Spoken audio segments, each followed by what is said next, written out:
sir, we promised you a great main event here tonight. Andres of China. WrestleMania! Hulkamania is running wild. My God, what a...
From Glasgow, Scotland, she is one half of the Nikki Cross.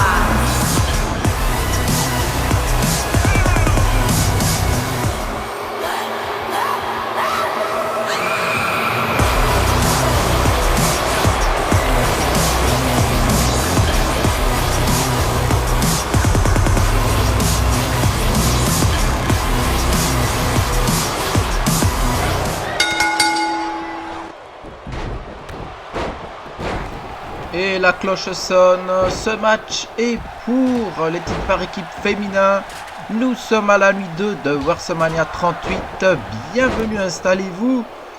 Et donc comme vous avez pu le voir, nous avons comme participante, déjà c'est un TLC match, comme participants nous avons les championnes par équipe Alexa Bliss et Nikki Cross qui affrontent donc Diva of Doom, composée de Beth Phoenix et Natalya, contre comment je les ai encore appelés, je sais plus, les blondes machin là, Candice LeRae et Liv Morgan bien sûr, et ce qui reste du Riot Squad, c'est-à-dire Sarah Logan et Ruby Riott, puisque oui, le Riot Squad est en train tout doucement de se séparer, du moins une partie, puisque oui, je rappelle, Candice LeRae avait rejoint de force le clan. Et suite à son utilisation dans le clan, qui était un peu pas très catholique, on va dire. Liv Morgan s'est lié amitié avec Candice LeRae.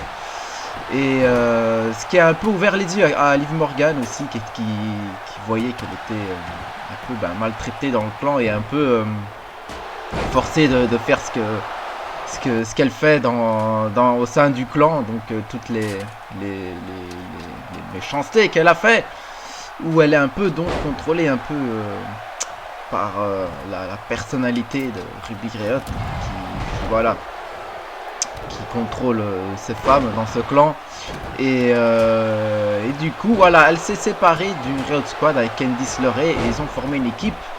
Et du coup, ceux-ci sont en rivalité. Et nous avons aussi Nikki Cross et Alexa Bliss, les championnes, qui s'entendent pas vraiment, hein, mais qui sont championnes depuis WrestleMania 36 et qui s'entendent pas vraiment. Voilà, Alexa Bliss est un peu mis avec Nikki Cross par défaut et aussi pour ses capacités in-ring. Mais ce qu'elle ne savait pas, c'est que Nikki Cross n'était pas si demeurée que ça et que ça allait être elle qui allait être dominée dans ce clan, alors qu'elle pensait que c'était elle qui allait dominer Nikki Cross, mais pas du tout. Et puis on a un Diva of Doom, voilà, pour faire plaisir. Et voilà, c'est un match entre ces quatre équipes qui commencent ce show de WrestleMania un peu risqué hein, pour commencer ce show, surtout avec ce type de match dans ce jeu.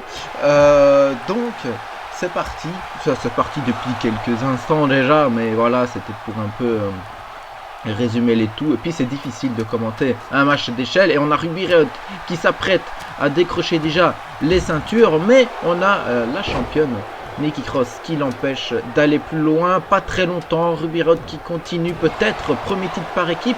Je rappelle Ruby Riott qui a été Miss Money in the Bank et championne féminine de Raw, hein, malheureusement après avoir perdu face à, vous me direz dans les commentaires, hein, ceux qui se souviennent, qui ont une bonne mémoire. En tout cas, elle avait caché sur Shayna Baszler, hein, mais bon, c'était vraiment voilà, la circonstance fait qu'elle a vraiment eu de la chance.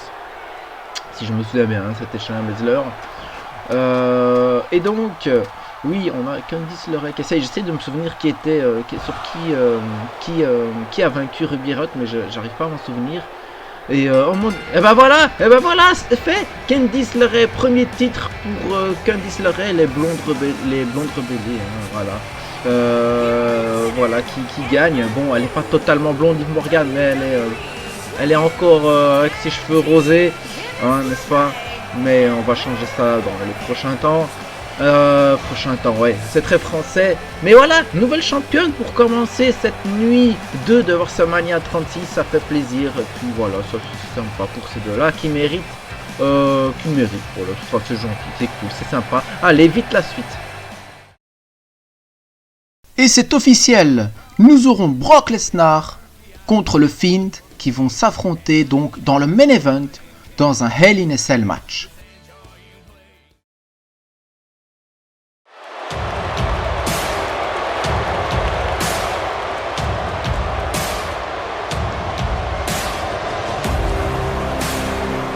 Et on continue WrestleMania nuit 2 avec le challenger du titre hardcore. Oui, on commence directement avec le challenger. D'habitude, dans Storybook, on commençait avec l'entrée du champion. Mais cette fois-ci, on connaît déjà le challenger au titre hardcore.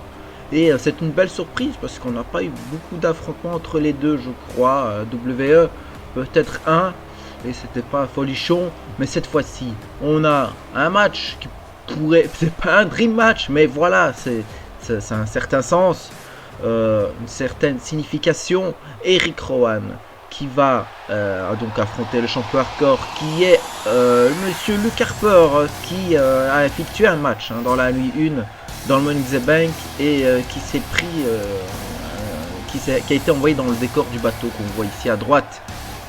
Voilà, et il est arrivé, j'ai l'impression qu'il une tenue de pirate, bah oui, pourquoi pas. En plus, il a la tête pour être pour porter ce genre de costume. Notre ami Luke Harper qui est champion depuis WrestleMania 36. Je rappelle qu'il n'y a pas WrestleMania 37, donc non, ça ne fait pas 2 ans qu'il est champion. Voilà, parce qu'on a un peu gelé les choses et tout. Les titres ont été gelés, je rappelle, donc voilà, il n'y a pas de record ou quoi. Parce que sinon, on aurait eu des records de malades pour tous les titres. Tout le monde aurait gardé les titres 2 ans ou 1 an et demi, donc non, voilà, les titres ont été gelés un certain temps, et voilà, à cause du Covid. Et bien sûr, la meilleure excuse. Donc oui, champion hardcore avec une ceinture il a du mal à mettre, on dirait, que le manteau. Champion hardcore depuis WrestleMania 36, après avoir battu, si je ne m'abuse, Luke Harper, qu'est-ce que je raconte, après avoir battu Cesaro, qui était champion depuis le retour du titre, depuis SummerSlam 2019-2020, je sais plus, j'hésite toujours entre ces 2 années, je crois que c'était 2020. Et voilà, et donc il va affronter son ancien frère, on va dire, monsieur Eric Rowan. Je sais pas pourquoi je dis monsieur à tous les catcheurs, mais voilà, Eric Rowan, qui a depuis rejoint Dan Bryan, qui était du coup, oui, apparu dans l'opener de WrestleMania 38, dans la nuit 1, où du coup il s'est fait un peu calmer par le Miz qui a fait son retour, et mais pas pour longtemps, puisque Brian Kendrick l'a rejoint pour l'aider. Du coup, un nouveau clan se forme du côté de Raw chez monsieur Dan Bryan, pour l'instant composé d'Eric Rowan et Brian Kendrick. Ça pourrait donner quelque chose, ce clan vegan, on verra bien. En tout cas, pour l'instant, Luke Harper se prend des coups de chaise dans les parties intimes, j'ai l'impression. Luke Harper qui est pas non plus au top de sa forme, après ce match d'échelle qui est quand même épuisant, qui a eu lieu chronologiquement hier dans WWE Storybook. Donc voilà, il est un peu épuisé après le spot qui s'est pris, et aussi la prestation qu'il a faite. Donc c'est tout à fait normal. Mais Luke Harper peut s'en sortir. Il peut s'en sortir. Il peut être encore champion. Tout peut arriver dans WWE Storybook. Et il peut très bien encore garder sa ceinture. Mais il a quand même Eric Rowan. Eric Rowan qui est en forme, qu'on n'avait pas vu depuis pas mal de temps dans WWE Storybook. Parce qu'il a été blessé, ou il était tout simplement inactif, je sais plus. Mais je pense qu'il était blessé, oui, c'était ça. Et donc il a fait son retour respectif, comme Rusev et Seth Rollins qui ont fait leur retour aussi dernièrement. C'était les 3 qui étaient un peu disparus des écrans, qui sont de retour. Il y en a peut-être 2-3 autres, mais voilà, les plus importants c'est eux, je pense. Et voilà, donc voilà, là c'est assez pour l'instant, c'est assez calme. Donc c'est quand même pris la table et tout. Le joli kick un peu lent de Luke Harper. J'ai l'impression qu'il est un peu lent dans ce match. Il a du mal à respirer, Luke Harper. Je sais pas qu'est-ce qu'il a. C'est sûrement le match de hier. Sûrement le match d'hier. Mais je sais pas. J'ai l'impression. Je sais pas si vous trouvez que les mouvements de Luke Harper sont un peu lents par moment. Voilà. Je pense que c'est juste la fatigue de hier. Du coup, Luke Harper qui corrige son ancien allié, son ancien frère, je sais pas comment on pourrait l'appeler, qui ont fait équipe dans les Bludgeon Brothers et dans la White Family. Rick Rowan qui a été rejeté aussi de la Sanity, parce que oui, Luke Harper avait rejoint la Sanity pas très longtemps, parce que Luke Harper s'est vite rebellé contre la Sanity finalement. Le joli spear contre la barricade d'Eric Rowan sur Luke Harper.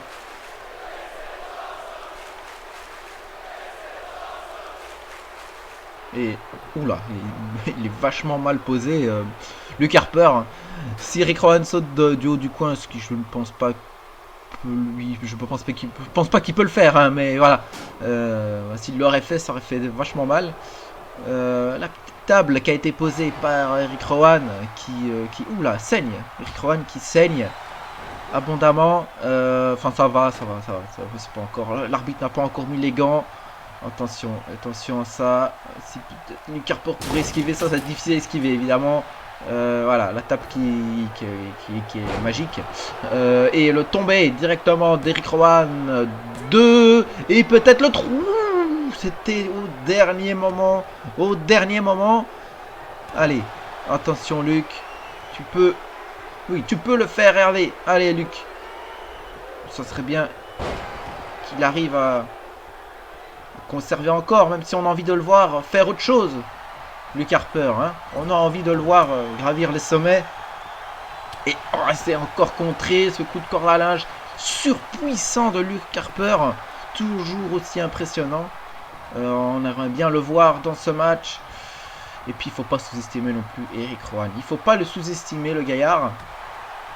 Il faut pas le sous-estimer. Parce que n'empêche, dans les matchs contre le Shield et White Family, il était quand même vachement sympa sur le ring, je trouve, Eric Rowan. Souvenez-vous-en, c'était vraiment pas mal. En tout cas, moi j'en garde un bon souvenir. Hein. Voilà. Et puis le saut raté d'Eric Rowan. Et attention, ce coup de corde à linge surpuissant de Luke Harper. Peut-être c'est suffisant pour en finir avec ce match. Et Luke Harper qui nous fait... quoi là? On ne sait pas ce qu'il nous fait. Il nous fait une ricochet hein, qui a perdu son match bêtement à cause de ça. Faudrait pas faire la même erreur. 2. Et ouh, dégagement. On comprend plus rien. Il se dégage. L'autre il se dégage pas. Et la deuxième coup de corde à linge il se dégage. Bon ok. Luke Harper qui prend l'escalier pour sûrement... Faut l'esquiver. Ah c'est esquivé. C'est bien. Il fallait l'esquiver. Bah, il aurait peut-être dû garder l'escalier. C'est un peu con. Là, c'est esquivé. C'est contré par Luke Harper qui nous a fait un petit contre. C'était pas un coup de corde à linge surpuissant, mais c'était quand même pas mal. Là, on a un big boot dans la face de Eric Rowan. Et encore ce coup de corde à linge surpuissant. Je pense que c'est terminé. 1, 2... 3 et victoire de Luke Harper. Pas d'intervention du côté des gars vegan. Tant mieux, j'ai envie de dire. Voilà. Allez, Luke Harper, hâte de voir la suite. Voilà. En tout cas, il a l'air très essoufflé, mais je pense que ça ira d'ici là.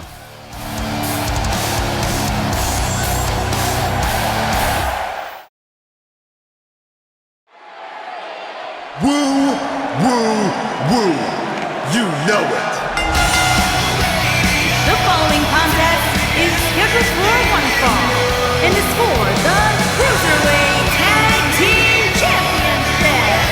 On the way to the ring, at a combined weight of 447 pounds, Zack Ryder and Kurt Hawkins.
Et donc on est parti pour ce troisième match par équipe pour les titres Cruiserweight, par équipe qui sont apparus il y a peut-être déjà un an. Et il n'y a pas de champion puisque les titres ont été mis vacants il y a même pas une semaine. Et les anciens champions étaient Shin Thunder Liger et Rey Mysterio, mais suite à la victoire du titre Cruiserweight solo de Yoshin, qui a il a gagné le titre, et du coup il a décidé d'arrêter de retirer les titres par équipe. Voilà, il en a parlé avec Rey Mysterio et ils en ont décidé ainsi. Du coup, 2 équipes se sont qualifiées lors de Main Event et je crois que c'est un Main Event. Et nous avons eu donc ces 2 équipes qui sont donc Zack Ryder et Kurt Hawkins qui ont fait une plutôt belle année, hein, surtout pour Kurt Hawkins qui a quand même battu Gargano et qui a arrêté sa série de défaites contre toute attente. Et Zack Ryder, un champion d'internet que vous pourrez retrouver à NXT très bientôt.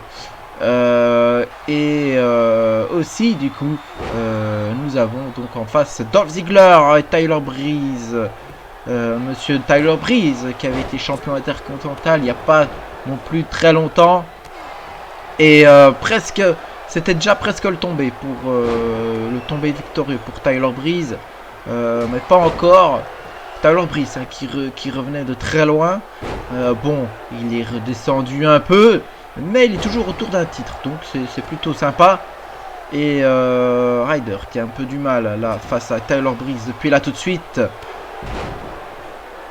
Du coup, oui, on parlait de Rey Mysterio et Jushin Thunder Liger qu'on reverra ce soir dans un match 1 contre 1. Il n'y a pas vraiment une rivalité, c'est vraiment pour le match, quoi, pour le symbole. Jushin contre Rey Mysterio, c'est beau, à WrestleMania. Et pour le titre aussi. Voilà, pourquoi pas, le titre, mais c'est pas le truc le plus important du match, le titre Cruiserweight. Mais voilà, on a Dolph Ziggler qui va déjà faire un tag avec Tyler Breeze. Breeze qui nous a fait son finisher là à l'instant même. Kurt Hawkins n'a rien foutu dans ce match. Et il va rien faire de plus puisque on a les nouveaux champions Cruiserweight. Voilà, bon, je pense qu'il y a un petit triche au niveau du poids, mais c'est pas grave, hein, voilà, ils sont pas totalement Cruiserweight, surtout Dolph Ziggler, je pense. Mais voilà, il fallait bien faire quelque chose, non, pour eux. Bon, allez, la suite, c'est parti. R-Truth retrouve Carmella inconsciente ainsi que James Ellsworth. Les deux semblent s'être battus. R-Truth aide Carmella et demande à James où est le champion 24/7, Rusev. Oh, WWE Universe! Don't you dare be sour! Clap for your longest reigning tag champs and feel the power! It's a new day, yes it is!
Et c'est parti, la cloche sonne pour ce match qui, je crois, va être le plus long de cette soirée. Je vous le dis déjà, à mon compteur, je vois plus de 18 minutes. Donc accrochez-vous. Et on a quand même peut-être un match de rêve là, qui se passe sous nos yeux. Le New Day contre le Bullet Club qui se fait face à WrestleMania, donc 38 cette nuit 2, qui a commencé déjà avec deux nouveaux champions, du coup Tyler Breeze, Dolph Ziggler, champion par équipe Cruiserweight, et ainsi que les blondes rebellées, Liv Morgan et Candice LeRae qui ont gagné les titres par équipe féminin. Voilà, ça commence bien. Et la conservation de Luke Harper, du titre hardcore.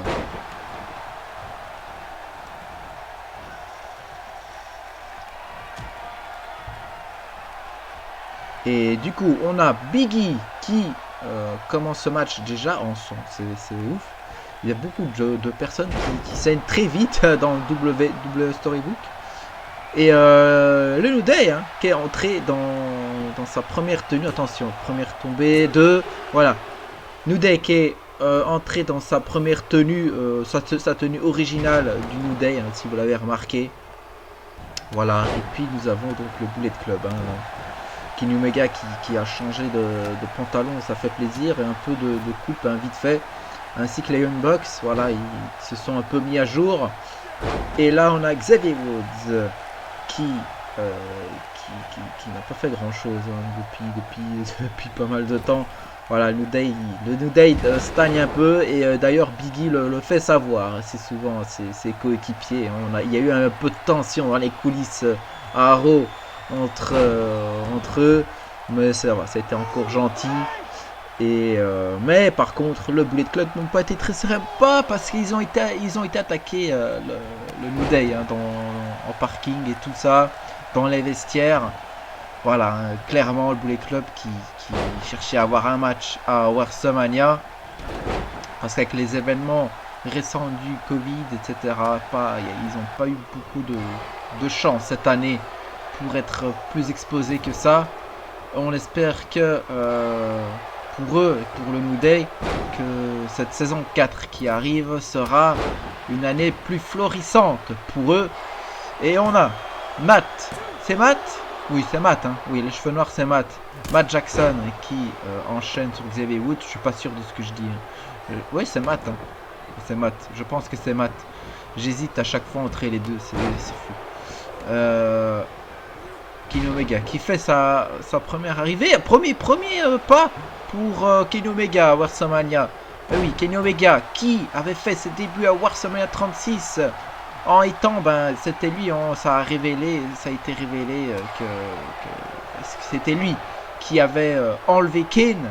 Voilà, Undertaker qui cherchait après son frère pendant pas mal de temps, qui avait été enlevé. Et là on a Kenny Omega et les Young Bucks qui nous font peut-être, ils nous font un petit clin d'œil au Shield, si c'est pas une provocation ça. Voilà, pourquoi pas dans l'avenir. Bon, voilà, ça peut être leur nouvelle marque de fabrique. En tout cas, c'est pas très sympa de copier le Shield. Et donc je disais, Kenny Omega qui était donc ce fameux catcheur qui avait enlevé Kane et qui avait fait tout ça pour donc provoquer l'Undertaker, aussi pour faire une belle entrée, une belle arrivée à la WWE. Bien joué, c'était bien joué venant de sa part. Et du coup, il avait attaqué Undertaker après son match contre Sting qui a pris donc sa retraite des rings après le match contre Undertaker à WrestleMania 36, et qui a fait plus de 40 000 vues sur la chaîne. Plus de 40 000 vues, voilà. Donc ça c'est plutôt cool. Et donc voilà, il s'avère que c'était donc Kenny Omega qui a donc blessé et même enterré Undertaker avec les Young Bucks lors du Raw d'après WrestleMania. Et du coup, nous ne l'avons plus revu depuis. Malheureusement, c'est peut-être un signe de la fin de l'Undertaker. Et puis on a le New Day qui traîne un peu les pattes en gagnant, en perdant des matchs, mais les matchs les plus importants, il les perd. Hein, voilà, je vous spoil rien, mais il faut dire ce qui est. Voilà. Après, tu peux t'arriver, encore une fois, dans le Storybook. Kofi Kingston qui est en forme ce soir, Xavier Woods aussi, Biggie, je sais pas, on l'a pas trop vu plus que ça. Et évidemment, un peu hors sujet, mais on ne prend pas en compte avec ce qui se passe à WWE actuellement. Donc Biggie est là et d'autres personnes aussi sont encore dans WWE Storybook. Évidemment, c'est à l'avenir, tout ce qui se passe à WWE d'important dans la vraie WWE, par exemple un décès ou autre, enfin surtout les décès, ça pourrait finir par arriver dans WWE Storybook, mais s'il y a des plans qui étaient prévus, je le garde. Parce qu'il ne faut pas oublier que Storybook, c'est quand même un peu pour aussi rêver et pas être tout le temps dans le côté très réaliste et faire exactement la même chose que la WWE, sinon on se ferait bien chier, j'ai envie de dire. Et on a Kenny Omega qui saigne, il y a tout le monde qui saigne de toute façon, il y aura du sang partout, voilà, il nous reste plus ou moins 10 minutes de match déjà. Xavier Woods qui essaye de réveiller la foule, qui est déjà bien réveillé dans ce match, cette rivalité avait déjà débuté un peu à partir des réseaux sociaux, hein, les petites provoques entre les Young Bucks et le New Day au niveau des salons de jeux vidéo, etc. Et puis aussi qui se considérait un New Day comme la meilleure équipe et qui aussi considérait le Bullet Club comme étant les Young Bucks comme étant l'autre meilleure équipe. Donc là on a vraiment les deux meilleures équipes, peut-être pas actuellement, mais d'une certaine époque qui s'affrontent, donc ça fait plutôt plaisir. Et Biggie qui revient donc dans le match pour s'occuper de Kenny Omega qui assomme sans faire exprès Kofi Kingston. On espère que ça n'aura pas des répercussions pour la suite, parce que voilà, il faut être à 3 pour vaincre le Bullet Club, je pense. Et ouais, tout le monde doit être apte. Oula, Kenny Omega qui s'est pris le coin. Voilà, je ne dirai pas le mot. Et Kenny Omega qui tente quand même le tomber malgré le contre de Biggie. Et parlant de contre, Biggie contre Kenny Omega. Et peut-être, non, pas de tag avec Xavier Woods. Faudrait peut-être la jouer plus en équipe, Biggie. Ouais, c'est dommage. Pas de titre par équipe depuis un bon moment pour le New Day. J'ai envie de dire peut-être tant mieux, hein, une petite pause ça fait pas mal. Ça fait pas de mal. Et du coup, ouais, les Young Bucks, hein, qui je rappelle avaient fait leur début à WrestleMania, à Takeover, NXT Takeover 30, si je ne me trompe pas dans les chiffres, en battant les War Riders. War Riders qui a perdu leur premier match, du coup, et pour les titres en plus par équipe. Donc voilà. Première défaite pour les War Riders.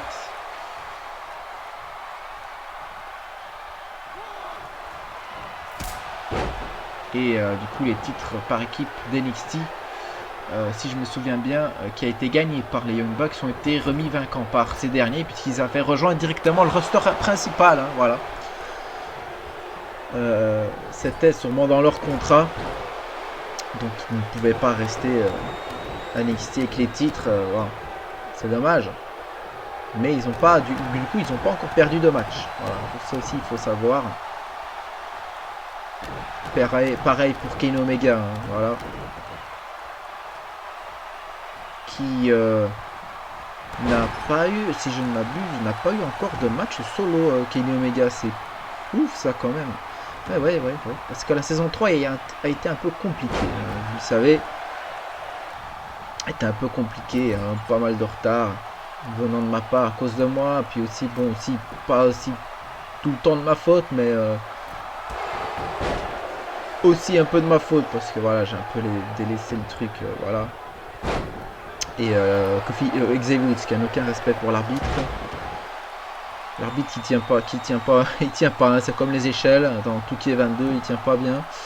Tu le passes à côté, c'est fini. Ouh, le contre de Matt Jackson, j'espère que je ne me trompe pas sur les noms de ces deux-là. Pourtant, ils n'ont pas du tout le même visage hein, et tout, mais voilà, souvent les équipes, c'est des fois compliqué de les différencier. Je sais pas, j'ai toujours eu du mal avec eux. Et de nouveau le tag à Kenny Omega qui va peut-être tenter le tomber sur Xavier Woods, le fondateur du New Day, hein, quand même, on le rappelle, hein, pour ceux qui s'en souviennent. New Day qui avait fait ses débuts, c'était compliqué, hein, les débuts du New Day, hein, on s'en souvient. Et puis finalement, c'était plutôt plaisant. Peut-être maintenant un peu long, un peu répétitif. Mais sur le ring, c'est toujours ça. Malgré cette petite distanciation entre Biggie et Kofi et puis aussi des fois Xavier Woods, mais l'équipe reste forte quand même. Et ce saut de Kenny Omega à l'extérieur et puis Xavier Woods, oh c'était joli ce petit comeback là aussi de Xavier Woods au pile au moment du saut de Kenny Omega. Peut-être qu'il a cru que Kenny Omega allait sauter sur lui, mais finalement non. Et Xavier Woods, j'aurais pu le dire, qui se foire complètement pour ce deuxième saut. Kenny Omega qui provoque. Allez, peut-être encore 5 minutes de combat. Tenez le coup. Oui, tenez le coup. Ne partez pas, ce n'est pas fini. N'oubliez pas de mettre des likes hein, et commenter après si vous le souhaitez. Voilà, ça a pris pas mal de temps. Puis des fois un peu de retard avec aussi la sortie de Touquet 22 et d'autres trucs. Mais là ça va, là on avance bien. Et puis faut savoir aussi que j'ai travaillé sur d'autres vidéos de storybook. Donc voilà, bon. Donc il y a beaucoup de choses à faire. Il y a les mises à jour, les modes, etc. Voilà, il y a beaucoup de choses à faire. Ça prend beaucoup de temps, hein, storybook. Mais comme je l'ai dit, on va un peu se calmer avec storybook. On va un peu aller dans les jeux d'horreur et les reviews, etc. Surtout les jeux d'horreur, c'est toujours pas arrivé sur la chaîne là au moment où je vous parle, mais ça arrive très bientôt. On va se concentrer là-dessus après les WrestleMania. Donc je pense pas que je serai dans les temps hein, clairement pour allez, la saison 4. Je vais pas faire le rouge juste après et tout, c'est pas possible. Ça devient fatigant et ça va être chiant, ça va repartir comme avant et je vais de nouveau laisser tomber le truc. Ça va être très long et voilà. Ça va être répétitif et j'ai envie de faire d'autres choses, mais vous l'avez compris. Donc voilà, ceux qui veulent continuer, la série continue, mais on ne sera pas toujours dans les temps et voilà, ça c'est comme ça, mais ça ne change rien, ça ne changera rien à la qualité. Enfin la qualité, ce n'est pas non plus un effort produit 5 étoiles non plus. Peut-être s'il y aurait eu plus de monde et tout, on aurait pris peut-être plus de temps et été aussi rapide pour la production des shows. Mais bon, voilà, les audiences entre guillemets font que voilà, bon, la motive côté storybook, c'est pas non plus le truc le plus incroyable ici. Mais bon, les jeux d'horreur arrivent bientôt, ça j'ai hâte de le faire. Peut-être aussi d'autres jeux, mais bon. Ça on verra, peut-être en live. Le live je sais pas encore, j'ai des petits soucis de connexion. Ouais, on parle un peu de tout pour meubler le match parce que c'est très long. C'est très long, mais c'était pas possible de faire plus court pour ce match. On n'aurait pas trop compris. Enfin, il y avait beaucoup de choses à monter dans ce match. Vous imaginez, là j'ai au moins enlevé 10 minutes de combat là.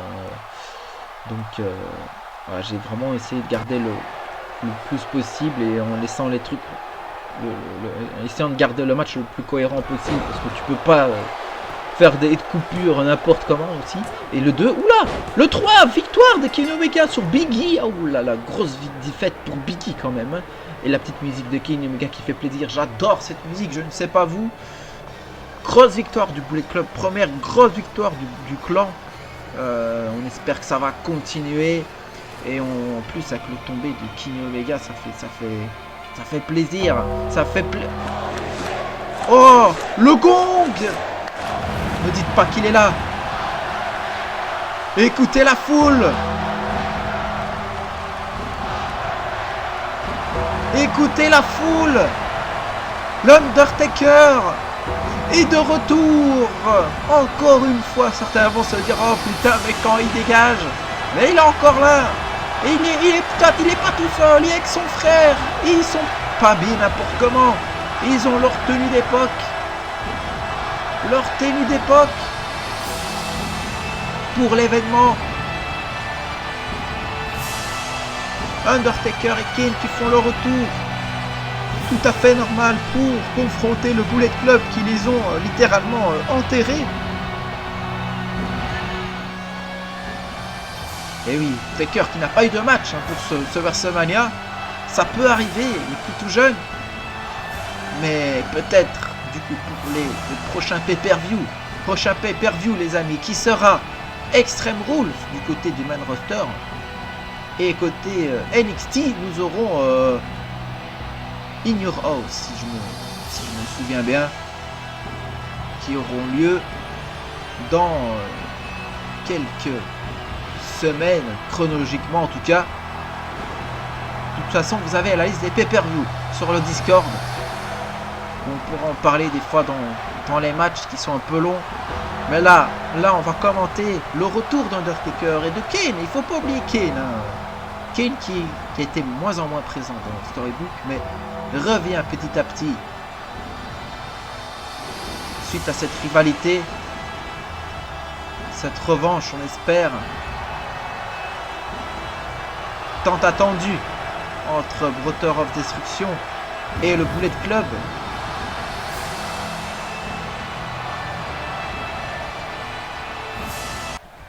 Et c'est parti. Et voilà, c'est parti.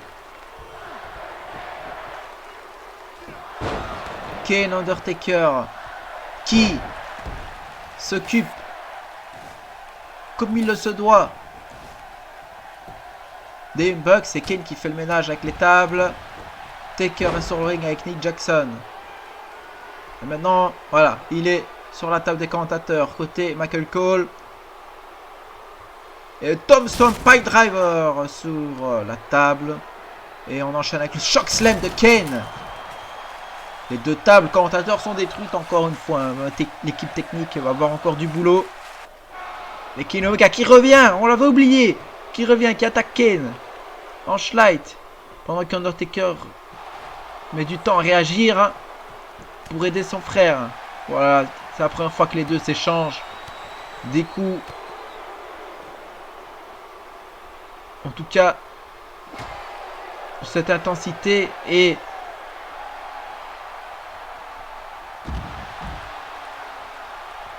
avec Undertaker qui fait ce petit regard quand il s'est relevé.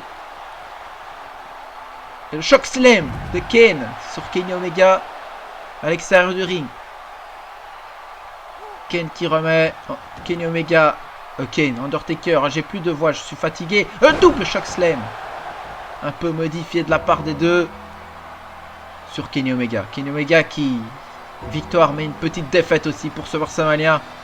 Après cette humiliation publique. On espère avoir la revanche d'ici quelques semaines, mois.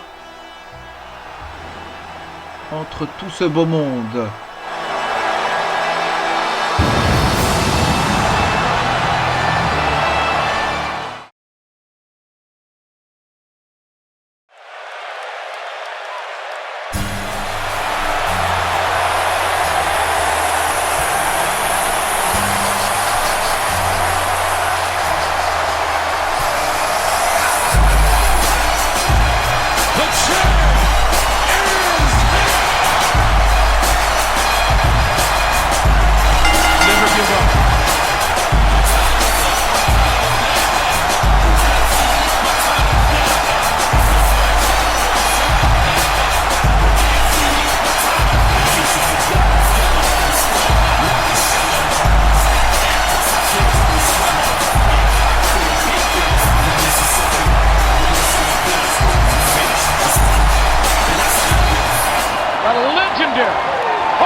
comme vous avez pu l'entendre, on a eu l'annonceuse Liliane Garcia qui est venue pour l'événement, ainsi que donc un Jim Ross qui a commenté l'entrée d'Hulk Hogan. Hulk Hogan qui fait son retour sur le ring, un peu vieux hein, Hulk Hogan pour ça, mais il est immortel, c'est Hulk Hogan.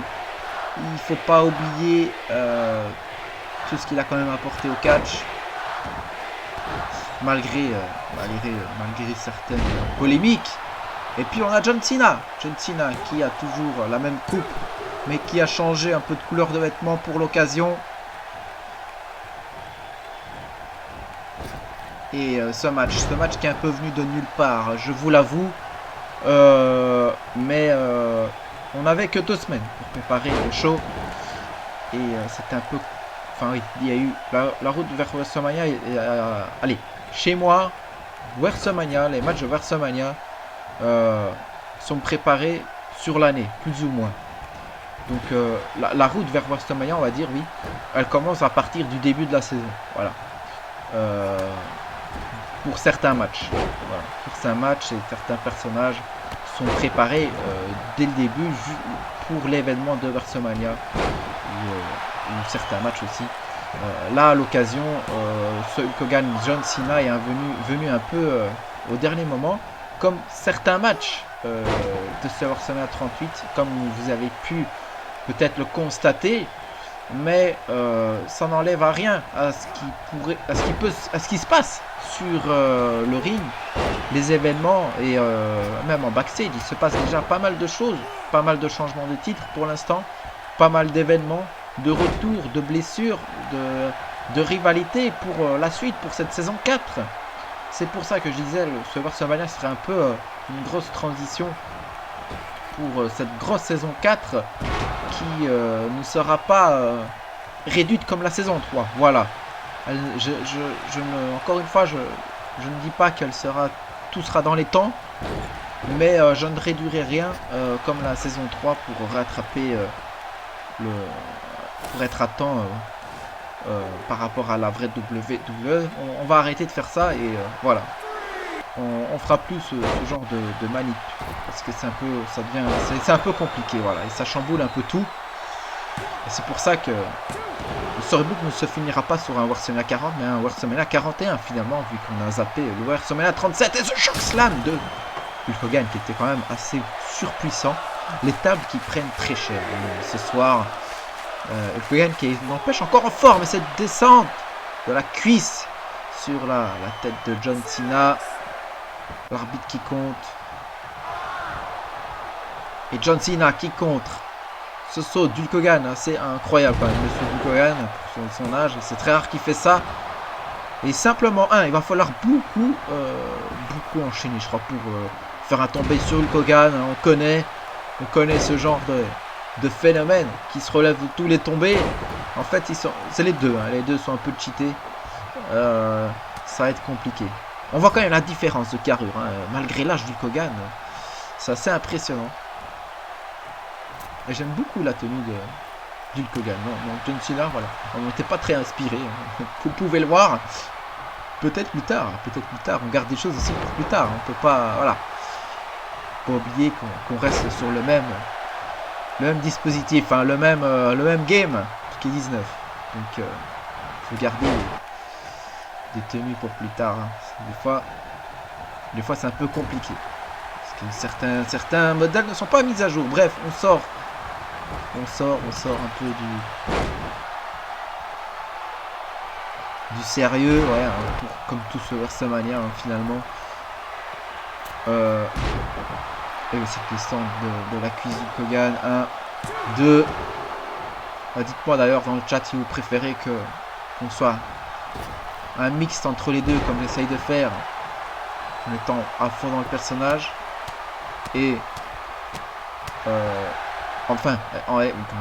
je me perds en étant à moitié dans le personnage du commentateur Storybook, hein, WWE, et une moitié moi-même en train de commenter le match comme je peux, parce que j'ai toujours du mal avec les prises. J'avais dit que j'allais réviser un peu les prises, mais je l'ai toujours pas fait. J'essaierai de m'améliorer pour les prochains gros événements en tout cas. Et le STF de John Cena qui est directement contré par Hulk Hogan. Donc si vous préférez un mixte quand je commente, ou si vous préférez que je sois complètement moi-même, enfin j'essaye d'être moi-même, c'est compliqué avec les matchs et tout, c'est un peu compliqué, ou être complètement dans le personnage. Voilà, c'est à vous de voir. Enfin, je vous avoue, c'est plus facile de faire un peu les deux que d'être à fond dans le personnage, surtout quand les matchs sont longs. Donc voilà. Après, je dis pas que je vais commenter à chaque fois tous les pay-per-view. Par exemple, l'Extreme Rules, je pense pas qu'il sera commenté. Non, d'ailleurs, j'ai déjà enregistré pas mal de matchs et je crois que j'ai laissé les commentateurs américains. C'était pour une bonne raison. Je crois pas qu'il sera commenté. Par contre, on essaiera de... SummerSlam non plus, je pense pas qu'il sera commenté. Puisque côté SummerSlam, on a SummerSlam, le main classique, plus le takeover. Donc ça va faire beaucoup de boulot. Plus les shows hebdomadaires, donc je pense pas qu'on va les commenter. Par contre, ce qui est sûr, Survivor Series sera commenté et le Royal Rumble sera commenté. Bien sûr, le prochain WrestleMania aussi, normalement. Je sais pas si c'est mieux avec ou sans les musiques.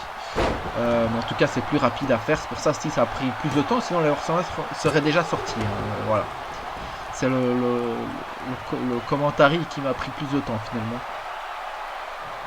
Et puis aussi monter les matchs, je déteste faire ça. Je déteste faire ça surtout quand il n'y a que du combat. C'est vraiment pas la plus grosse passion au monde, monter les matchs de catch. Mais des fois ça va, ça dépend en fait, ça dépend c'est qui compte qui et voilà. Après s'il y a aussi des interventions, des entrées un peu spéciales, ça j'aime bien faire. Mais voilà, vous voyez la différence de montage des fois avec les genres jeux Fortnite ou quoi, ou Hitman, ou même Octas que j'avais fait pour Angèle. C'est totalement différent, j'ai pris plus de goût à les faire. Et j'ai l'impression que vous avez plus aimé quand même, vous êtes plus marié sur ces montages là. Comme quoi le montage fait un peu tout, mais là c'est voilà. Je sais pas trop comment faire mieux pour le catch, par foutre une musique ou quoi, enfin, c'est un peu compliqué. Et c'est le tombé, je savais pas que ça allait déjà se finir. John Cena, on n'a rien commenté du match, hein, c'est un truc de ouf. Mais John Cena qui bat Hulk Hogan, j'ai envie de dire, on va dire logique. Dommage pour Hulk Hogan quand même. Dommage pour lui. Mais grosse victoire pour John Cena qui revient à la WWE encore une fois. Après avoir perdu par soumission, hein, WrestleMania 36 face à Samoa Joe, je le rappelle quand même, une grosse défaite pour John Cena qui n'avait jamais abandonné. Attendez. Bon, la musique de la NWO. C'est la musique de la NWO qu'on peut entendre avec Kevin Nash et Scott Hall. Oui, je sais. Mais rappelez-vous ce que je vous ai dit sur les superstars qui ne sont plus Scott Hall et Kevin Nash qui font donc leur entrée peut-être pour... c'est Hogan, donc c'est leur pote, c'est le chef de la NWO, mais c'était intense.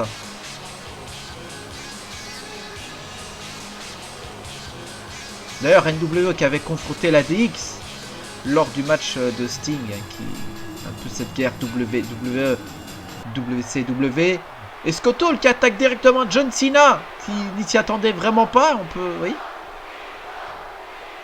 on se dit quand même personne aussi âgée peut te faire ça, voilà, on s'y attend pas vraiment. Je peux comprendre John Cena qui s'est fait un peu avoir là. Et qui contre quand même Kevin Nash qui est toujours aussi immense. Et qui s'attaque maintenant à Scott Hall, il essaie de faire ce qu'il peut. Et Hogan qui regarde à l'extérieur du ring, qui n'intervient pas. Et la NWO qui s'en prend à John Cena, on ne sait pas trop pourquoi. Qu'est-ce qui se passe?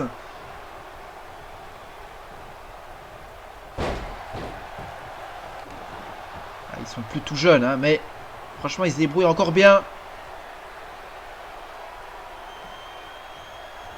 Et cette powerbomb de Kevin Nash toujours aussi violente. Et le Hogan qui se décide à monter sur le ring. NWO qui sont sortis du ring pour observer ce qui se passe. Et le Hogan qui attaque John Cena. Pourquoi? Qu'est-ce qui se passe? Pourquoi le Hogan est dans les plans? Qu'est-ce qui se passe? Qu'est-ce que tu fais, Elias? Pourquoi une telle décision? Pourquoi faire revenir Hulk Hogan? Hulk Hogan qui fait donc un heel turn ce soir pour redevenir le Hollywood Hogan qu'on adore tant, je pense.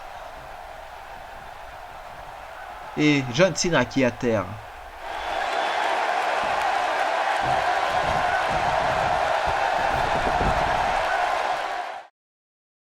Et donc oui, la NWO ont attaqué John Cena. Et après cette attaque, Kevin Nash et Scott Hall prennent des t-shirts avec l'inscription de la All Elite Wrestling marquée dessus. Scott Hall donne un t-shirt à Hogan qui le met. Les trois légendes s'en vont ensuite.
Et oui, je suis toujours là. On est parti pour la défense du titre Cruiserweight détenu par Jushin Thunder Liger, que je dis toujours aussi mal, qui va affronter Rey Mysterio, son coéquipier, son ancien coéquipier. Et pas vraiment de tension entre les deux, c'est plus pour la carte, pour le match, le côté légendaire, le côté rêve. Match de rêve que ce match s'est fait, proposé d'ailleurs par Jushin Thunder Liger, qui les deux étaient d'ailleurs, hein, comme je l'ai expliqué, anciens champions par équipe Cruiserweight, mais les titres ont été mis vacants et du coup ils ont été invaincus tout ce temps. Et ils avaient battu d'ailleurs Lince Dorado et Grand Metalik, si je ne m'abuse, pour gagner ces titres à un certain moment. Je ne sais plus non plus la date. Je crois que c'était à SummerSlam ou un truc du genre, je sais plus. En tout cas, Rey Mysterio qui est venu en Joker, ça fait plaisir. On sait qu'il y a un grand fan de Joker ici, peut-être sur le chat actuellement. Donc voilà, c'est pour toi ça, voilà. Et on a Jushin Thunder Liger qui a toujours le même look. C'est dommage parce qu'il y a eu un nouveau mode qui est sorti. Excellent, vraiment très bien fait de Jushin Thunder Liger. Et bon, le match était déjà fait, il était plutôt sympa, donc je l'ai pas changé, voilà. Bon, on le reverra peut-être plus tard, le Jushin modé. En tout cas, pour l'instant entre les deux, c'est assez serré. Le match a une durée plutôt correcte. Et puis on va continuer avec la Battle Royale féminine en mémoire à Miss Elizabeth. Et puis bien sûr le main event entre le Fiend et Brock Lesnar qui sera dans un Hell in a Cell match, je rappelle. Un match très attendu pour cette rivalité qui dure depuis pas mal de temps entre les deux. Mais bon, là on est avec Jushin qui est en train d'éclater Mysterio en dehors du ring. Et ce saut magnifique hors du ring. C'est beau, c'est magnifique. Voilà. On a, pour ceux qui se posaient la question, il n'y a pas encore un Dominic Mysterio dans WWE Storybook. Mais gardez l'œil. Continuez à regarder les épisodes. Ça va pas tarder. Et Yoshin qui est un excellent catcheur. Je vous invite à voir, pour ceux qui n'ont peut-être pas vu, pour commencer, c'est déjà sympa de regarder ça comme premier match. C'est le match avec Tyler Breeze, hein, qui avait eu lieu à TakeOver, je ne sais plus combien, Brooklyn peut-être, je ne sais plus. Le seul match à la WWE de Yoshin Thunder Liger. C'est bien dommage d'ailleurs. Mais je vous invite à voir ce match, hein, pour commencer peut-être. J'avais beaucoup aimé ce match. Je connaissais Yoshin, mais sans plus. Donc voilà, pour un premier match de lui, c'est plutôt cool. Allez le voir. Bien sûr, c'est un vrai match, hein, dont je parle. Allez le voir, il est plutôt cool. Vous pourrez peut-être apprécier ce catcheur. Puis sa musique est vachement sympa, hein. J'ai mis la musique d'NXT, je connais pas l'autre musique qu'il a. Voilà, c'est aussi un ancien catcheur de la WCW et bien sûr de la NJPW.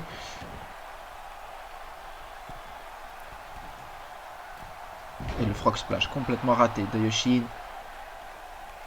Titre Cruiserweight, hein, qui avait été détenu, parlons-en, hein, par Mustafa Ali, qui avait battu Buddy Murphy dans un excellent match, souvenez-vous-en quand même.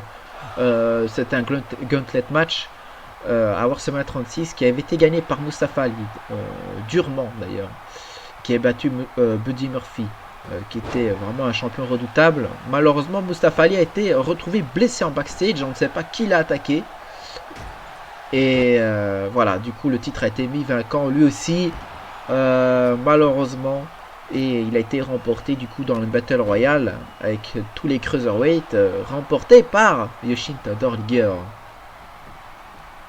Les deux d'ailleurs qui ont une petite rivalité avec les Revival au passage entre deux. Et le contre encore une fois de Yoshin, que j'adore cette prise, Elle change pas beaucoup des autres powerbombs, mais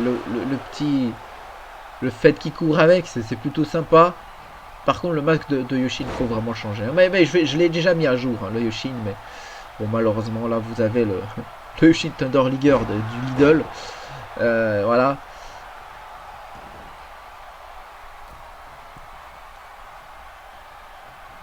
Et le saut qui est complètement raté. C'est un botch, hein, je sais pas. Je pense que c'est un botch, mais il se fait plus tout jeune. Hein. Bon, les deux d'ailleurs.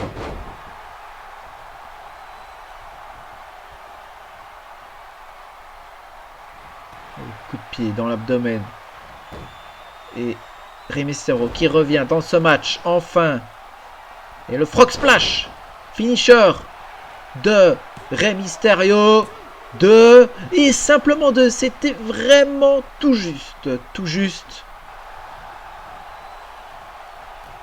C'est peut-être un peu dangereux ce qu'il fait, pas très malin Mysterio, mais c'est réussi. Je sais pas comment il a fait, mais c'est réussi. Je sais pas ce qu'il a foutu, Yoshin.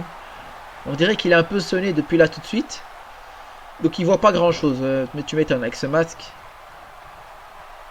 Ça va pas être facile tous les jours. Ouh, Pile Driver, ça fait très mal. Une prise qui a été bannie du côté de la vraie WWE. Au moins que c'est revenu, mais je pense pas. Ouh, joli saut, encore contré.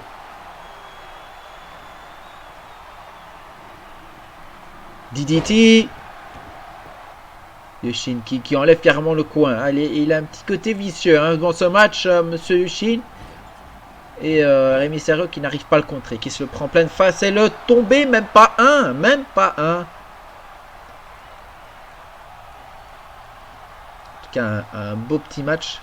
Je crois pas qu'il a eu lieu en... Si, je pense qu'il a eu lieu en vrai, mais il y a très longtemps. Et qui devait se faire dans les années ici. Mais malheureusement, Yoshin a pris sa retraite entre deux. Enfin, je sais plus ce qu'il y avait eu, une blessure de Mysterio, je sais plus. Mais finalement, on n'a pas eu un match entre les deux récemment, malheureusement, qui n'aura jamais lieu. Mais peut-être qu'il y en a eu à l'époque de la WCW, je sais pas. Et c'est un match très serré entre les deux.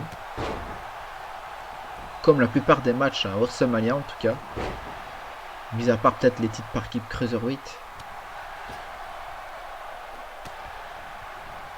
Ou encore les titres par équipe de SmackDown. C'est peut-être les deux matchs un peu où on voyait directement qui allait gagner. Les dominations de Roman Reigns, Samoa Joe. Et côté Cruiserweight, Ziggler et Breeze. Frog Splash encore de Rey Mysterio. Peut-être la victoire finale de 3 victoires de Rey Mysterio qui gagne le titre Cruiserweight qu'il avait déjà gagné à une certaine époque et qui regagne ce soir. Sauf que cette fois-ci c'est un autre Cruiserweight qui n'avait jamais gagné. Belle victoire de Rey Mysterio. Après le match qui a couronné un nouveau champion, Rey Mysterio, les deux hommes se serrent la main. Yoshin prend ensuite un micro et dit qu'il est heureux de terminer sa carrière ainsi. Oui, ce soir, il l'a décidé enfin, que c'était son dernier match. Rey Mysterio n'était pas au courant, fond en larmes et les deux se prennent dans les bras.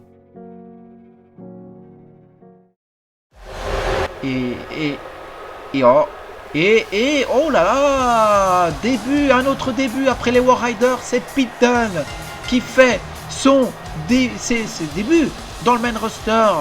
Pete Dunne, deuxième champion UK et pas plus long règne puisque je crois que Walter l'a dépassé dernièrement, si je ne me trompe pas, dans Storybook. Et malheureusement il n'a pas eu d'autres titres à NXT. Il a essayé mais voilà. Et il attaque Rey Mysterio. On ne sait pas trop pourquoi, qu'est-ce qu'il veut. Peut-être une alliance avec Yoshin Thunder Liger. En tout cas Yoshin ne réagit pas. Si, il ne le laisse pas faire, c'est bon. Il ne sait pas ce qu'il fait. Il se regarde. Et voilà, bon, voilà. C'est Pete Dunne qui fait ses débuts pour calmer tout le monde. Dont le légendaire Yoshin qui n'a pas trop compris ce qui se passait, qui est un peu fatigué, voilà. On l'a vu durant ce match. Et Pete Dunne qui continue d'attaquer Yoshin Thunder Liger. Alors il y a un oiseau qui chante juste à côté de moi, j'espère que vous ne l'entendez pas. Voilà. Hors sujet complètement. Il y a des interventions de toutes parts. Il y a les oiseaux qui interviennent ici là maintenant. Et Pete Dunne qui continue à éclater les deux hommes masqués. Et qui montre complètement, qu'il est là, pas là pour rigoler, qui fait un début remarqué du côté du main roster, comme les War Riders, on s'en souviendra. Pete Dunne qui observe encore Rey Mysterio qui revient, qui se laisse pas faire, il est pas d'accord avec ce qui se passe.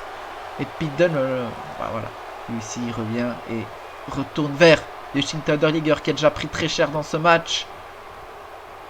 Et en plus de Pete Dunne, ça aide pas. Oh, et c'est suplex, encore une fois. Pete Dunne, mesdames et messieurs. Pete Dunne. Non, c'est pas Butch, c'est Pete Dunne. Après cette attaque, Pete Dunne enlève même le masque de Yoshin Thunder Liger et l'écrase.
on est parti, comme vous pouvez le voir, pour la Battle Royale féminine. En hommage, cette fois-ci, cette année, en hommage à Miss Elizabeth. Hein, parce que dans Storybook, on change un peu les hommages. Hein, c'est pas toujours André ou j'allais dire Fabulous Moula, mais finalement, ils l'ont pas fait. Donc voilà, cette année, c'est Miss Elizabeth. Et on a 8 participantes, comme d'habitude, qui ont été qualifiées selon leur performance dans l'année ou le mérite, etc. Donc voilà, on a AJ Lee, Nia Jax, Bianca Belair, Zelina Vega, Charlotte, Sonya Deville, Mandy Rose et Naomi. Je crois que j'ai peut-être dit 2 fois les noms, mais voilà, c'est pas grave. Et Nia Jax qui est déjà éliminée, hein. Nia Jax qui a pas fait une année incroyable. On a Charlotte qui a essayé de gagner le Rumble, mais Sonya Deville l'a empêché. Hein. Deville qui a fait un incroyable match et Naomi qui a été éliminée par Belair, qui a fait un incroyable match dans le Rumble féminin du côté de Raw, ouais, c'était Raw. Et Charlotte hein, qui veut venger un peu Becky Lynch, hein, parce que Becky Lynch a été éclatée par Karma. Becky Lynch qui était enceinte, en plus qui avait annoncé qu'elle était enceinte, du coup elle avait remis sa chance pour gagner le titre parce qu'elle était challengeuse. Elle a annulé ce match, mais Karma l'a attaqué. Voilà, donc c'est vraiment pas cool. Venant de Karma, en plus Karma c'est voilà, tout ce qui est côté enfant, tout ça, je pense qu'elle voilà, elle sait ce que c'est de perdre un gosse, donc ce qu'elle a fait était très risqué, mais apparemment le bébé va très bien. Et Bianca Belair a été éliminée par AJ Lee, Belair qui était une des favorites pour ce match. AJ Lee qui a fait son retour au Rumble pas précédent, mais celui d'avant encore, qui n'a pas encore gagné grand chose malheureusement. Et il y a une petite confrontation entre Deville et Mandy Rose qui sont toujours en équipe. On a Zelina Vega aussi qui a fait un petit parcours solo, qui a gagné le elle n'avait pas gagné le titre. Non, elle va pas gagner. Oh, et Belair qui revient alors qu'elle a été éliminée, qui distrait AJ Lee, qui sort par la deuxième corde, donc qui n'est pas éliminé, qui s'attaque à Bianca Belair. Belair hein, qui est heel dans WWE Storybook. Je sais pas, ouais, ça va. Ça, c'est un peu embêtant pour AJ Lee qui n'a pas encore eu de belles victoires dans WWE Storybook. Et je pense pas que ça va être pour ce soir. Elle n'est pas encore éliminée, mais peut-être qu'elle nécessite du soin là. Belair qui s'en va.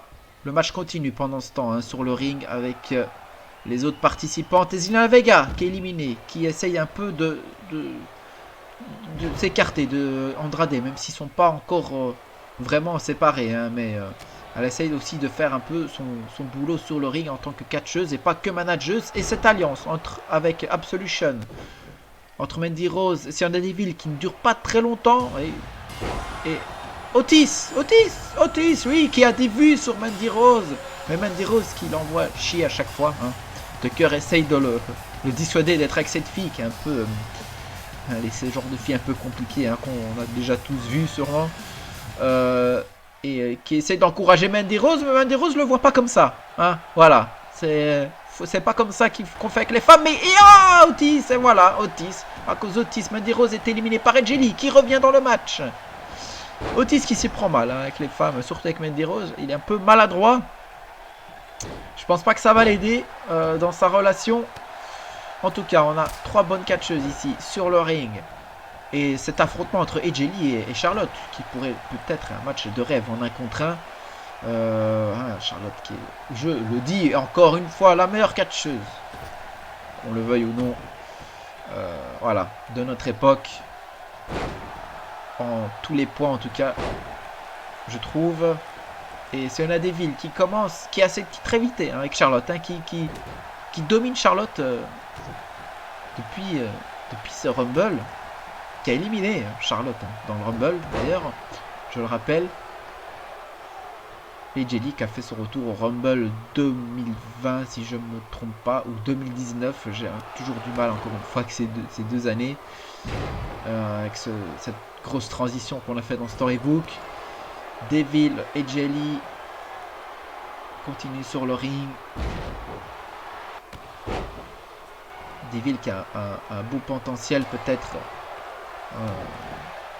en solo et AJ Lee qui nous avait fait aussi une Battle Royale à WrestleMania 36 où elle avait combattu contre Karma à la fin et qui s'est fait éliminer par Karma et vient de se faire éliminer par Charlotte. Pas encore de WrestleMania Moment pour AJ Lee depuis son retour. Et Sonya Deville qui gère face à Charlotte. Est-ce que c'est peut-être le moment de Sonya Deville? Peut-être son soir. Il serait peut-être temps, j'ai envie de dire. J'ai oublié de dire, la vainqueur, celle qui gagne ce match, aura un droit à affronter la championne de son choix, de SmackDown ou de Raw, dans les mois à venir. D'où l'importance des Battle Royale en hommage dans Storybook, qui ont cet enjeu-là. À part le côté Battle Royale masculin où c'est les titres mineurs. Voilà, parce qu'il n'y a pas de titre mineur chez les femmes pour l'instant en tout cas. Et Charlotte qui élimine Sonya Deville et qui remporte donc son droit d'affronter la championne de son choix.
Et on est parti pour le main event de la nuit 2. Brock Lesnar contre le Fiend dans un Hell in a Cell match.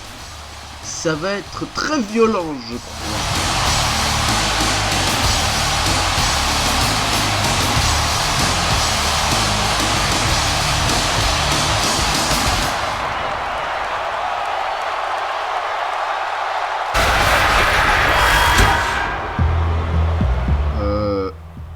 Pas un petit souci là. Bray Wyatt, bizarre, étrange. C'était c'était annoncé le film hein, quand même. Donc on a Bray Wyatt, la version originale qui arrive et qui se fait attaquer par Brock Lesnar. On comprend pas tout ce qui se passe, mais voilà. En tout cas, Brock Lesnar laisse pas le temps à Bray Wyatt de faire son entrée. Il attaque directement avec son F5, hein, légendaire.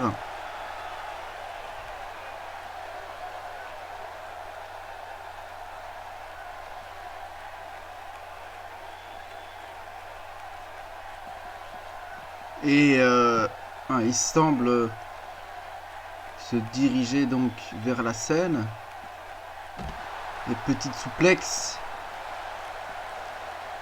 Et tête première dans le mur de LED. Finalement, bah, ça va, hein, il n'a pas traversé non plus. Et on se retrouve donc en coulisses après une petite transition. Hein, le temps qu'ils y arrivent. Et ils s'échangent un des coups hein, entre les deux. Mais la petite domination de Bray Wyatt n'aura pas duré. Et Lesnar qui s'est armé d'une table basse pour assommer Bray Wyatt. Ça doit faire très mal, hein, les suplexes en backstage. Coup de chaise. Lesnar qui ramasse tout ce qu'il peut. Hein, et qui a fait fuir l'intervieweuse et tout le beau monde. Wyatt qui se prend un peu de tout. Hein. Il leur a fait la rencontre de chaque objet des backstage. Et F5 sur ce béton dans le parking. Les scénars qui cherchent après Wyatt, hein, qui le provoquent. Et évidemment, Wyatt tombe dans le piège de Brock Lesnar.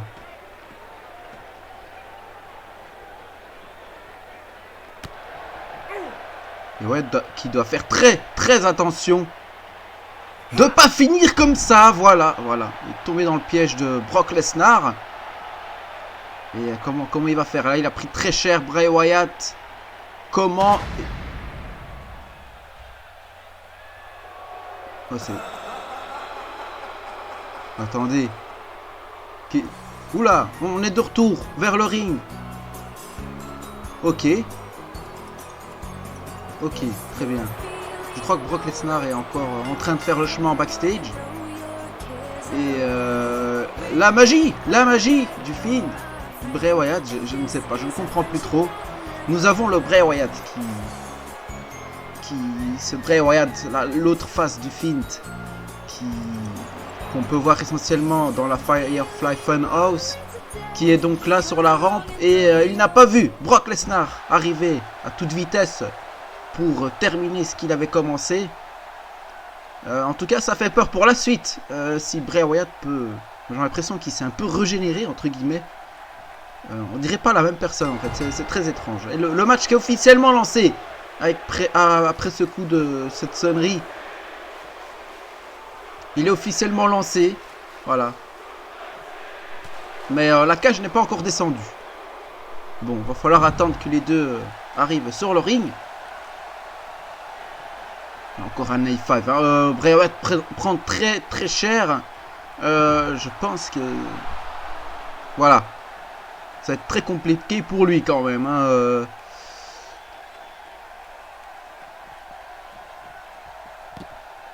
Lesnar qui prépare Wyatt à aller sur le ring. Et cette cage qui attend d'être descendue pour commencer le vrai match. Ouais, c'est parti. Lesnar qui laisse aucun répit à Bray Wyatt. Et qui va directement le chercher au sol.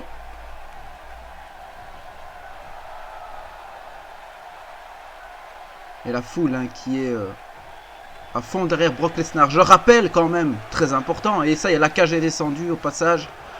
Très important, la famille de Brock Lesnar, sa femme et ses filles ont été enlevées par le Fiend. Hein.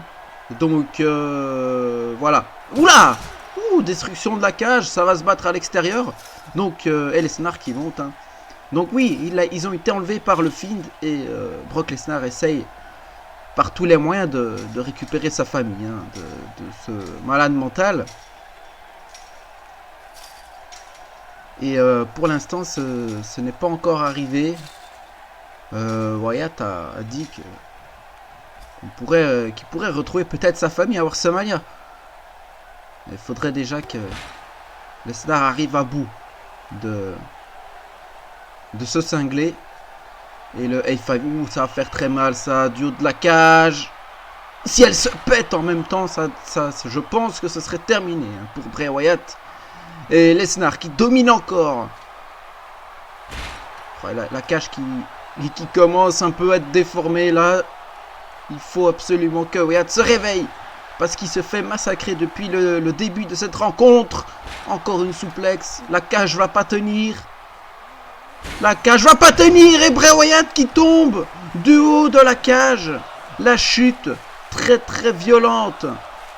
C'est extrêmement rare. Je crois que c'est même jamais arrivé qu'un lutteur puisse se relever de cette chute. Même Brock Lesnar avait perdu dans Storybook son titre. Oula. Que se passe-t-il? Que se passe-t-il encore? C'était le moment de faire le tomber. C'était la victoire absolue là. Je disais, hein, Brock Lesnar aussi avait subi cette chute de la part de Braun Strowman qui avait gagné son premier titre mondial, souvenez-vous-en, dans Storybook, qui a conduit ensuite à un Braun Strowman contre Roman Reigns au Survivor Series, qui a conclu au heel turn de Roman Reigns qui avait rejoint après Paul Heyman. Tout ça, ça date, hein. C'était il y a très longtemps dans Storybook. Et on a le Fiend qui est enfin là, le vrai adversaire original, on va dire. C'est plutôt la même personne, mais il a des pouvoirs étranges, hein, le Fiend, donc qui fait son entrée avec la tête qu'on a pu voir de Bray Wyatt. Hein. C'est parce on sait toujours pas si c'est une vraie tête ou en tout cas j'y toucherai pas personnellement. Mais là les choses vont changer, je pense, pour le match. Ça va pas être pareil. En tout cas, le Fiend est assez cheaté là. S'il peut se relever, changer de personnage quand il veut, et on va dire se rétablir comme bon lui semble, ça va être très compliqué même pour Brock Lesnar. Quoi? Mais il s'est téléporté encore? Mais non, mais c'est quoi ça? On n'est pas dans un jeu. Brock Lesnar qui a été balancé du haut de la cage, et comme je le disais, il n'avait pas survécu la dernière fois face à Braun Strowman. Il avait perdu son titre comme ça. Et simplement deux, Brock Lesnar qui réussit l'exploit de survivre à une chute du haut de la cage. Bravo à lui. Maintenant, il faut tenir contre le Fiend. Il faut qu'il récupère sa famille. Il faut que Brock Lesnar sorte vainqueur de ce Hell in a Cell. Et c'est parti. Brock Lesnar qui reprend le match avec ce A5. Après ce contre à la volée. Et encore un A5 sur le Fiend qui prend très cher. Il faut faire le tomber, Brock. Il faut faire le tomber. Arrête de célébrer. Il faut faire le tomber sur le Fiend. C'est parti pour le tomber. 1, 2 et simplement 2. The Fiend qui survit encore. À 2 A5. Brock Lesnar qui donne la soumission sur le Fiend, qui trahit les jambes, hein, c'est peut-être son point faible. Le Fiend qui contre, qui revient dans le match et qui porte un coup de tête assez violent à Brock Lesnar. Je crois qu'il saigne, je suis pas sûr. Non, ça va, il saigne pas. Pas encore du moins, ça aussi ça doit faire très mal. Surtout avec le poids du Fiend, qui n'est pas non plus un poids très léger. Attention, cette soumission qui a fait perdre plus d'un catcheur. Ça va être difficile. C'est pas vraiment du genre de Lesnar de taper. S'il tombe, ce serait plus... Allez, il serait inconscient, quoi. Ce serait pas de sa volonté de taper, quoi. Jamais Brock Lesnar taperait, c'est impossible.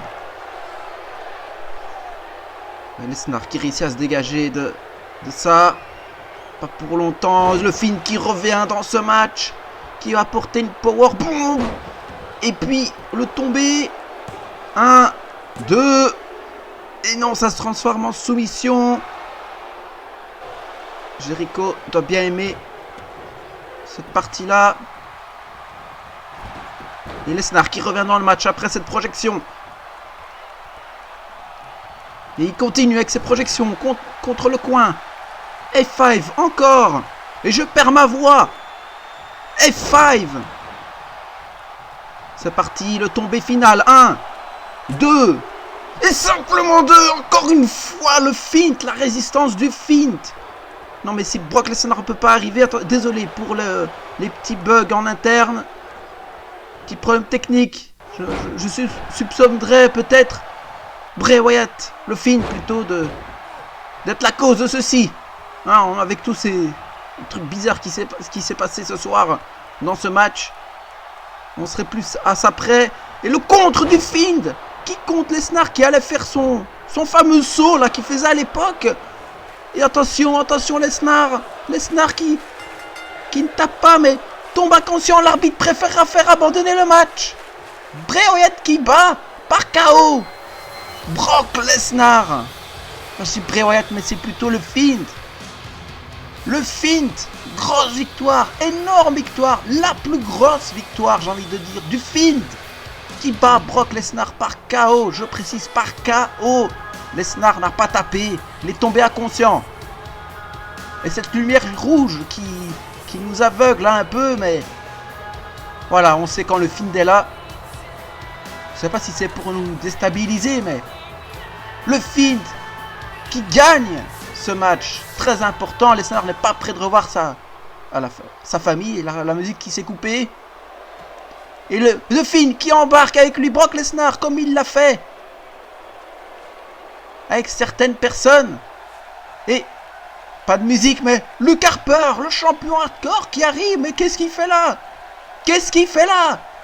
L'ancien membre de la Wyatt Family qui a une longue histoire avec le Fiend qui attaque après ce coup de corde à linge. Le Fiend, son ancien maître Bray Wyatt, et le Fiend qui se téléporte encore pour pas en ramasser davantage. Peut-être ça nous laisse imaginer une suite du programme avec le Fiend. Lesnar qui est en train de pleurer à genoux sur la rampe. On l'a pas encore vu en caméra, mais je peux vous le dire. Et le Fiend qui maintenant se tient sur la scène et observe tranquillement Luke Harper. Quelle est la suite pour ces 3 superstars? Après ce main event très étrange et l'intervention de Luke Harper pour sauver Brock Lesnar de l'enlèvement, le Fiend finit par disparaître et on retrouve alors Brock Lesnar à genoux sur la scène en train d'hurler en larmes qu'il veut retrouver juste sa famille. Et le show se termine ainsi sur un Brock Lesnar en larmes et un Luke Harper qui semble très concerné par la situation.